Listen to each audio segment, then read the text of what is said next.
Chapter 21. During the reign of David there was a famine for 3 successive years. So David sought the face of the Lord.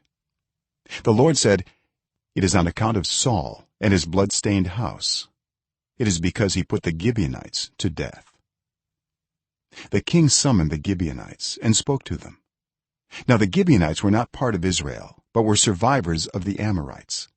The Israelites had sworn to spare them, but Saul in his zeal for Israel and Judah had tried to annihilate them.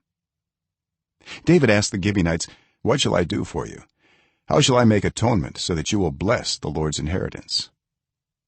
The Gibeonites answered him, "We have no right to demand silver or gold from Saul or his family, nor do we have the right to put anyone in Israel to death." "What do you want me to do for you?" David asked. They answered the king, "As for the man who destroyed us and plotted against us so that we have been decimated and have no place anywhere in Israel, let 7 of his male descendants be given to us to be killed and their bodies exposed before the Lord at Gibeah of Saul, the Lord's chosen one." So the king said, "I will give them to you." The king spared Mephibosheth, son of Jonathan, the son of Saul, because of the oath before the Lord between David and Jonathan, son of Saul. But the king took Armoni and Mephibosheth, the 2 sons of Aiah's daughter Rizpah, whom she had borne to Saul, together with the 5 sons of Saul's daughter Merab, whom she had borne to Adriel, son of Barzillai, the Maholathite. He handed them over to the Gibeonites, who killed them and exposed their bodies on a hill before the Lord. All 7 of them fell together. They were put to death during the first days of the harvest, just as the barley harvest was beginning. Rizpah, daughter of Aiah, took sackcloth and spread it out for herself on a rock.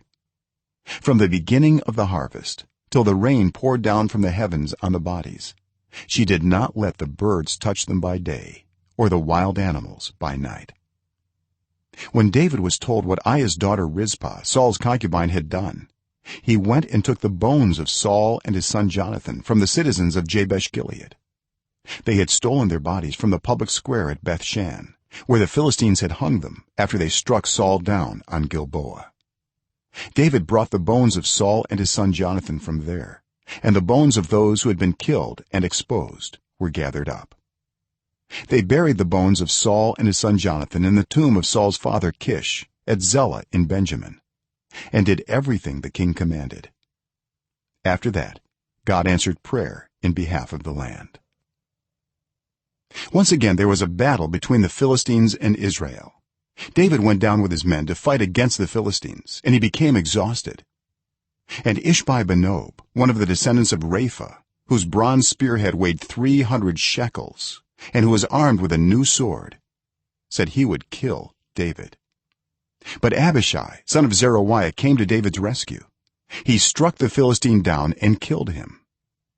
Then David's men swore to him, saying, "Never again will you go out with us to battle, so that the lamp of Israel will not be extinguished." In the course of time there was another battle with the Philistines at Gob. At that time Sibbecai the Hushathite killed Saph, one of the descendants of Rapha.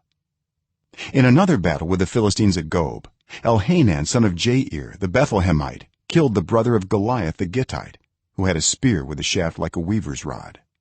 In still another battle, which took place at Gath, there was a huge man with 6 fingers on each hand and 6 toes on each foot, 24 in all. He also was descended from Rapha.